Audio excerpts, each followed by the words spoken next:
Hello everyone, this is Walter and I'm the Film Hermit, and today I'm going to talk about a subject that I thought I would try to avoid, but because of release dates, now is the best time to talk about it. There is a fairly new, this is their third season, Star Trek Discovery. So Star Trek Discovery is the newest Star Trek show that's on right now. I actually grew up with Star Trek. I think I want to do a more comprehensive video later when I kind of go over my history of how I became a fan of Star Trek and what I like about it and which of the entries is my favorite. But Star Trek's been gone for a really long time. The last Star Trek, other than the movies, actually there was a big gap between the last show that aired and the new movies that started. So the new movies, the ones directed by J.J. Abrams, came out in 2009. And I like those movies, and I'll discuss that more in depth in another video. But a lot of Star Trek fans did not like those movies for various reasons. So a lot of people felt that Star Trek needed to go back to television. So these shows are available on, it's called Paramount Plus now. But back when Discovery first started, it was called CBS All Access. It was actually one of the first shows to premiere on CBS All Access. So the idea was, if you want Star Trek, you're going to pay for it, and we're able to give you a better show with a bigger budget and so forth. There's a lot of behind-the-scenes stuff I'll touch a little bit on here, but a lot of fans were hesitant because of a lot of the drama that was going on behind the scenes. The show was originally created by a man named Bryan Fuller. He's a very successful television producer, and he actually started out in Star Trek. If I read correctly, back in the day, Star Trek used to have a screenwriter, they were open to new screenwriters. So I remember for a while I wanted to do it. If you were just anyone and you wanted to submit a script to Star Trek, you just had to send it to them. If they liked it, they produced it, you would get paid. And if they liked you enough, maybe you get a job. And that's actually what happened to him. He actually was just a regular Joe guy to watch Star Trek. He wrote a script and they liked it and he got a job there.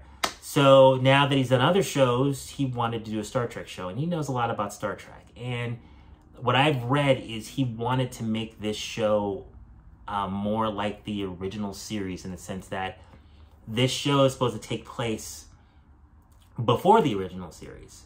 So he wanted things to look like they would have back then in that particular time period. And I guess a lot of the people that were in charge of CBS back then thought it was a terrible idea because they don't quite understand Star Trek, and they were thinking if you make it look like a 60s show, people won't watch it. And he's like, that's not what I want to do. I'm not going to make it look like a 60s show, but we can't just make everything look new and tell people that it takes place before the original series. There's a creative way of doing it. They didn't listen to him, and apparently he was not there when they started shooting the show. So one of the things that I did not like about this show is the fact that it looks like a show that was produced in the 20-teens, and they have a lot of technology, and the effects look like it's years beyond anything we would have seen before, and it doesn't seem like it takes place before the original series. One of the main things they also did, let me grab the Steelbook here so I can kind of go more in depth. The main character, her name is Michael Burnham. She's a woman, and her name is Michael, which they never really explain why that's the case. But she is the adopted sister of Spock from the original series, which upset a lot of people just because it just didn't really make a lot of sense. But here's the thing. I bought this Steelbook on eBay because after a few years had gone by, I was like, you know what, you're a Star Trek fan, and I bought it just so I wouldn't have to think about it anymore, because I'm going to be quite honest with you.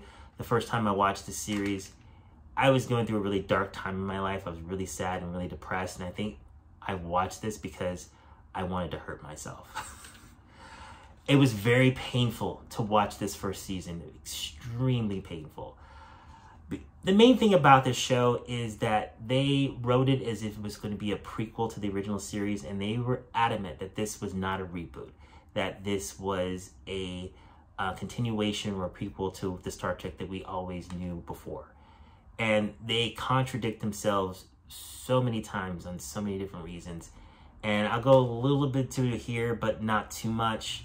Like, there's a whole plot line towards the end of this first season where they go to the mirror universe. And if you've never seen Star Trek, this is a universe you go to where everyone is there, but most of the people we knew in our universe are evil. And it doesn't make sense for them to go there 12 years before the original series. When it happens in the original series, they never heard of it before. Lots of things like that. And also other things where a lot of the characters were not focused on very much. Like a lot of the bridge crew, we didn't even know their names. They didn't have much character to speak of. The whole show is about Michael. One thing I will point out about this show that I don't like is there is a lot of hate for this show, and a lot of the hate is, it's reasonable. I understand why people don't like it, because I didn't like it. But a lot of it is directed toward in the wrong direction. A lot of it is directed towards the actress of the show. And for Swanique, I want to make sure I pronounce her name properly, because I think I'm going to do a terrible job at it. So let me just make sure, because I want to say really good things about her, and I don't want to get her name wrong when I do it. So I think if I read it, I will do a better job at saying her name. So give me one quick second. Here it is. So Sonequa Martin Green. I hate on IMDb where it cuts off their name if it's too long. Sonequa Martin Green. She actually was on, I think, the 4th season of The Walking Dead. That's when I stopped watching it because the show was just too depressing. She's actually a really good actress. And I don't have any problem with her or anybody in the show. And the other thing about this show that I was so excited about is Michelle Yeoh, one of my favorite actors of all time, was going to be the captain on the show. And I'm going to give some spoilers because most of you people that are watching, most of the people that are going to be watching this have never seen the show. So spoilers from this moment on. They kill her in the first episode. They kill Michelle Yeoh. And that really bothered me too. And she comes back later, but it's like her mirror universe version of that character. But then throughout the show, they keep talking about what a great captain she was and what a great person she was. But then she's dead in the first episode, and now we have this evil version of her. Can't stand that. It's awful. So I could probably make a 3-hour video about how much I hated Star Trek Discovery. But I picked up the Steelbook because it got to the point where I just kept thinking about it. I'm like, I have everything else Star Trek. I don't have that. I should get it. I should get it. And I found it. I think it was not even $20. And when that set originally came out, it was $50. And I was like, I think it was like 17, 18. And I was like, that's the magic price. I think it has a little bit of damage on it, which I don't care about. It's fine. So I bought it. Now I have it. Season 2 of the show is a lot better. Not great, but better. One of the things that I liked about the show was that his name is Anson Mount. He plays Captain Christopher Pike. That was the captain, that was the character that was supposed to be in the original series when they first started it. When they did a pilot back in the 60s, and he was supposed to be the captain, and that pilot got canceled, and they did another one with William Shatner. I always liked that character. The character also appears in the J.J. Abrams films, and I thought Anson Mount was really, really good. So that I liked about it, but still it had a lot of sloppy writing throughout the second season as well. And it seemed a lot of the second season was kind of done just to kind of fix a lot of the damage that the first season had done. But overall, it wasn't as painful to watch. I just remember one day when I was watching the first season, and I was home by myself, and I watched an episode, and I just hated it. And I wanted to turn it off, and I didn't. And I just was like, what am I going to do next? I'm going to put another one on. And I was just like, why am I doing this to myself? It was just a painful experience. So season 3 came out on Blu-ray this past week, and that's the reason why I'm doing this video in the first place. I don't have season 2 because the season 2 Steelbook sold out. And they're on eBay, and they go for like $80. And it'll be a cold day in hell that I spend $80 on a Star Trek Discovery Steelbook. Just, I can't believe anyone thinks that anyone's going to do that.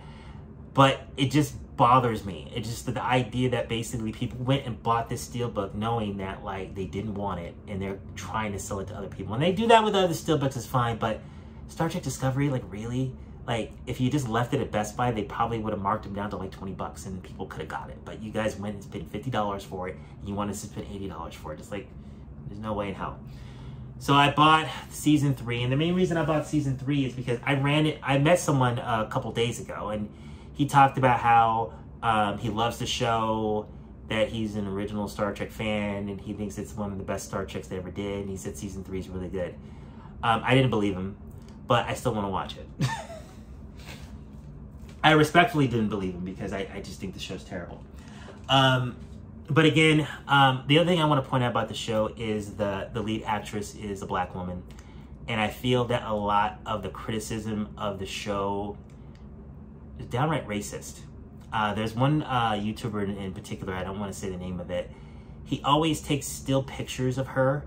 And he always has pictures where her mouth is open or during an action sequence to make her look bad. And it's like they want to lay all the blame of the show not being good on the actor's footsteps. And I think that's complete and utter. I'm sorry, I guess YouTube doesn't like it when you cuss. I'm going to cuss. It's bullshit.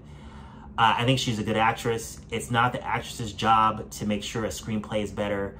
I think there's a still of her holding a phaser backwards in a shot, and they're claiming that, like, that's in the episode. I don't remember that.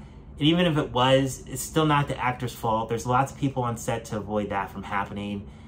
It's just, with everything, I guess we're not supposed to talk about everything that we've gone through in the year 2020, but a lot of crazy stuff happened last year, and a lot of tragedy happened last year. There's a lot more important things in the world than a television show that you don't like. And I think people should just put that in proper perspective. Like, I grew up with Star Trek, I love Star Trek, but if I don't like a new show, it's not that important.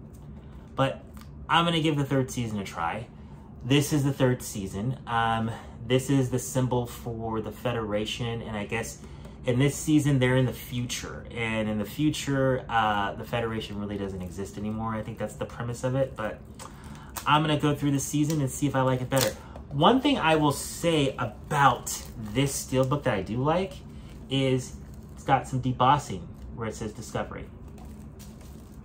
Oh, and one thing I forgot to talk about in season 2 is they recasted the character of Spock.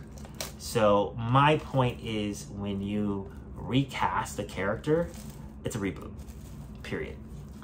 So as a reboot, that's fine. It's just, it rubbed me the wrong way where they tried to lie to everyone and say that it wasn't a reboot when it was. And they try to get people to sign on when you were lying to them. And I think if they were just honest from the beginning that it was a reboot, I think the new audiences wouldn't have cared. And I think the old audiences would have been a little bit more forgiving for some of the things they got wrong. Because if it's truly a reboot, you can do things a different way. You can introduce the mirror universe in this show, and it could be a common thing when you get further down the line in the timeline. So the back has a picture, and I believe that's her, Michael Burnham. And I'm going to open it up here and see what the inside looks like. And okay, so we got another flipper here. So you open it up like that. You see some of the characters. I'm going to take the discs out of here so we can take a look and see what they look like. Now, I watched season 1 and 2 on CBS All Access when it was called that. And the video quality on CBS All Access is not bad. But whenever I check these, or any show on Blu-ray, it looks so much better. So I'm like, since these Blu-rays are already out, let's just get the physical copies and watch it that way. I'll do another video on Star Trek Picard. That's a whole nother conversation altogether. But let's take this out. So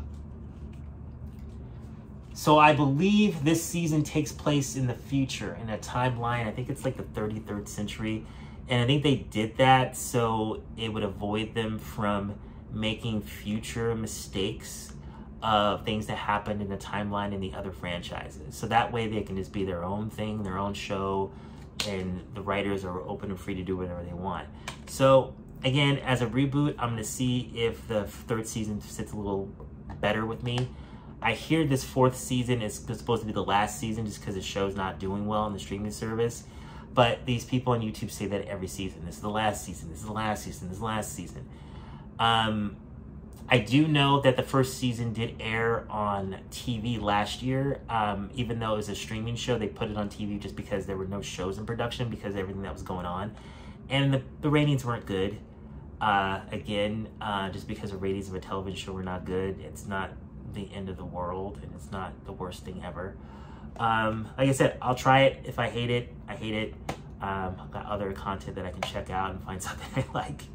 So wish me luck. Hopefully this won't be as much of a painful experience as the first season was. But again, anyone out there that wants to comment about the show, just please be respectful. Just remember, people in Hollywood are people too. Please don't put negative comments about actors just because they're in a movie or a TV show you don't like. They have a job just like everyone else, and you know, just keep that in mind. Thank you so much for viewing, and if you like the video, please like, comment, and subscribe. I hear that helps out a lot, and you have a great day.